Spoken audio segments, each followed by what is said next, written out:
Olie is een belangrijke grondstof in vele landen en dat maken we ook mee. Wat kunt u ons vertellen, meneer Wiels, de betrekkingen van Venezuela, zeker van Chavez?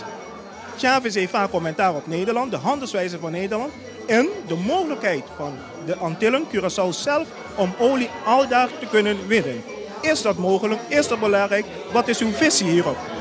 Ik moet eerst een retrospect maken. In 1972 hebben ze de eerste rapport gemaakt over het bestaan van olie en aardgas in onze wateren. Die rapport is van professor Kepling in 1972 opgesteld. En vanaf die periode, vanaf 1972 na het ontstaan van die rapport, hebben de Venezolaanse Republiek, Venezuela, en de Nederlandse autoriteiten 4 jaar lang gedebatteerd over de economische zones. Ze hebben gedebatteerd en onderhandeld vanaf 1972 en in 1976 hebben ze met de Verenigde Naties als arbiter economische zones uitgestippeld voor Curaçao, de Nederlandse Antillen en Venezuela vanwege het bestaan van olie en aardgas in onze wateren. In 1982 en 1983 hebben ze ook onderzoeken gedaan,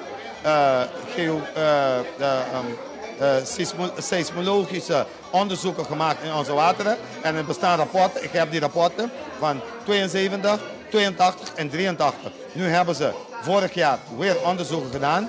Er zijn rapporten over het bestaan van olie en aardgas in onze wateren. En dat spreekt boekdelen. Dat legt helemaal uit de interesse van de Nederlandse bewindslieden, Nederlandse autoriteiten en Nederlandse machthebbers en kapitaal om de macht te grijpen over de Besseilanden, Bonaire in het bijzonder en Curaçao en Aruba. Ze willen die grondgebied. Ze zijn niet geïnteresseerd in onze mensen, maar wel in onze grondgebied en de rijkdommen in onze bodem. En de VES-verdrag die schrijft voor in deel 1, artikel 2, dat bodemrijkdommen dezelfde waarde hebben als de zelfbeschikkingsrecht van volkeren. En daarom zullen we tot het laatste man onze bodemrijkdommen en onze zelfbeschikkingsrecht die samenlopen verdedigen. Maar vindt u niet dat als de Besseilanden zelf kiezen om Nederlandse bijzondere gemeentes te worden, dan er iets niet goed plaatsvindt bij die eilanden en Curaçao en Aruba? Sint-Eustatius en Bonaire hebben niet gekozen om te integreren, om een bijzondere gemeente te worden. De Nederlandse politici hadden gewoon geen respect voor de Bonaireaanse en de Statiaanse volk. Sint-Eustatius heeft gekozen om als laatste eiland binnen de Nederlandse Antillen te blijven. Bonaire heeft gekozen voor een hechtere band, maar geen integratie, geen bijzondere gemeente. En Nederland heeft Nederlandse politie hebben het niet gerespecteerd.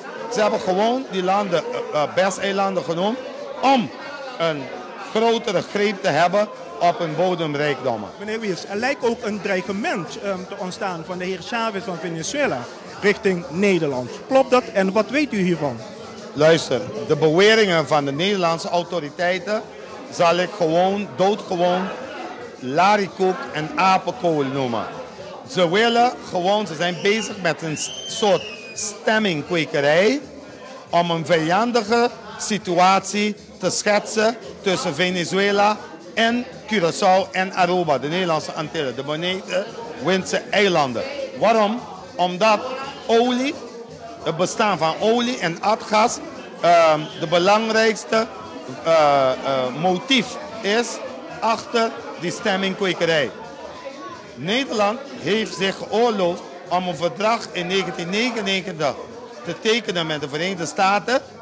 Een verdrag voor een vol basis op Curaçaose gebied en Aruba, grondgebied, die een vijandige situatie aan het creëren is tussen niet alleen Venezuela en Curaçao en Aruba, maar ook tegen Bolivia, tegen Ecuador, tegen onze buren in Zuid-Amerika en het Caribisch gebied. Op dit moment zijn de Verenigde Staten en Nederland die hele Caribisch gebied en Zuid-Amerikaanse regio te Vietnamiseren door onze grondgebieden en Colombia te militariseren. Ze zijn een oorlog in de hand te maken om doodgewoon energie te krijgen zoals Nederland en de Verenigde Staten in Afghanistan en in Irak deden.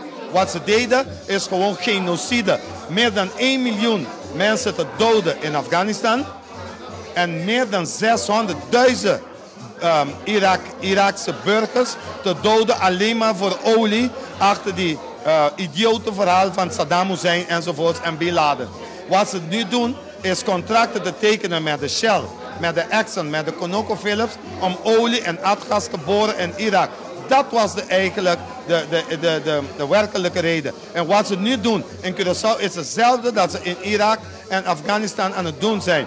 Oorlog in de hand te werken, stemming kweken om de mensen bang te maken, om onze grondgebied te militariseren en die hele regio te Vietnamiseren in een gewoon zinloze oorlog. Wij zien hier de heer Wiels. Het kan zijn dat wij nu kennis hebben gemaakt met de nieuwe Martin Luther King. Een nieuwe Martin Luther King richting dan de eilanden om iets te kunnen betekenen voor de eilanden daar. Klopt dat, de heer Wiels? Ik zou me nooit met Martin Luther King vergelijken. Martin Luther King was een eminence, een man die heel veel voor de Amerikaanse volk betekende. Ik tracht mijn werk te doen om de mensen bewust te maken van hun geschiedenis, van hun waarden en van hun toekomst. Waar ze behoren en waar ze naartoe moeten gaan. Daarom tracht ik altijd wat ik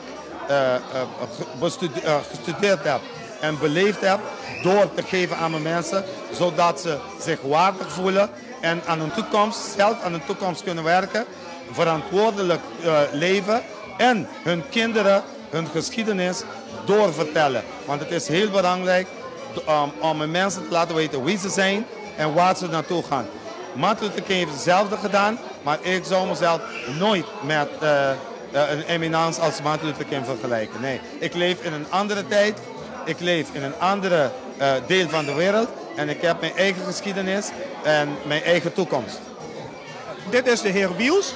Wij zullen de heer Wiels zeker gaan volgen. Hij is nu in Nederland om in ieder geval naar de bevolking van de Nederlandse Antillen die hier nog wonen eventjes kort, kip en klaar uit te leggen wat hij te betekenen heeft, wat hij te zeggen heeft, wat hij te bieden is voor alle Antillianen en Arubanen die van plan zijn om toch nog naar de Antillen terug te keren, naar Curaçao en Aruba of ook de bovenwindse eilanden. Samen met Jules Eijsens zal dan Helmin Wiels hier nog in Nederland zijn en wij zijn dus van NOS TV. En wij danken u zeer dat u ook naar ons luistert en ons kijkt en tot de volgende keer.